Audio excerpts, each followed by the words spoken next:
ఈరోజు దేవుని వాగ్దానము యెషయా గ్రంథం 14వ అధ్యాయము 24వ వచనం. నేను ఉద్దేశించినట్లు నిశ్చయముగా జరుగును, నేను యోచించినట్లు స్థిరపడును. ఇది ఎవరి ఉద్దేశం, ఎవరి యోచన అన్నట్లయితే ఇది దేవుని ఉద్దేశం. దేవుని ఉద్దేశాలు ఎప్పుడూ మన పట్ల క్షేమకరాలే, కానీ అవి ఏమాత్రం మనకు హాని చేయవు. నీవు సమస్త క్రియలు చేయగలవు, నీవు ఉద్దేశించింది నిష్ఫలము కాదు అని యోబు భక్తుడు సెలవిస్తున్నాడు. మన ఆలోచనలు మన మనసును బట్టి అనేకంగా ఉంటాయి, కానీ దేవుని తీర్మానమే మన జీవితంలో నెరవేర్చబడుతుంది. అది స్థిరమైనది. అంతేకాకుండా మనిషి ఆలోచనలు విశాల మార్గంలో జీవించడానికి తప్పిపోయిన కుమారుని ఆలోచనలు కలిగి ఉంటాయి.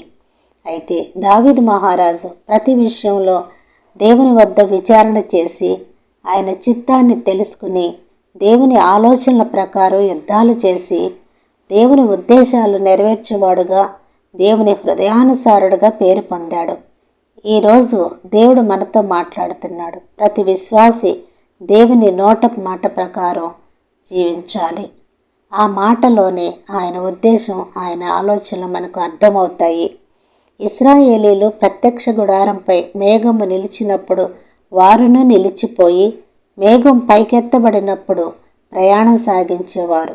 వారికి ఏమీ తక్కువ కాకుండా 40 సంవత్సరాలు అరణ్యంలో పోషించాడు దేవుడు.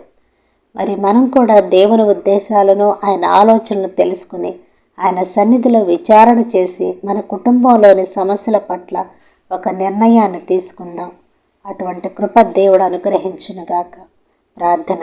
ఆశ్చర్యకరమైన ఆలోచన శక్తి, అధిక బుద్ధి అనుగ్రహించే మా దేవా, ఈ వాక్యం వింటున్న వారిని, వారి జీవితాలను నీ ప్రణాళిక చొప్పున, నీ ఆలోచన చొప్పున నడిపించమని వేడుకుంటున్నాను నా పరలోకపు తండ్రి.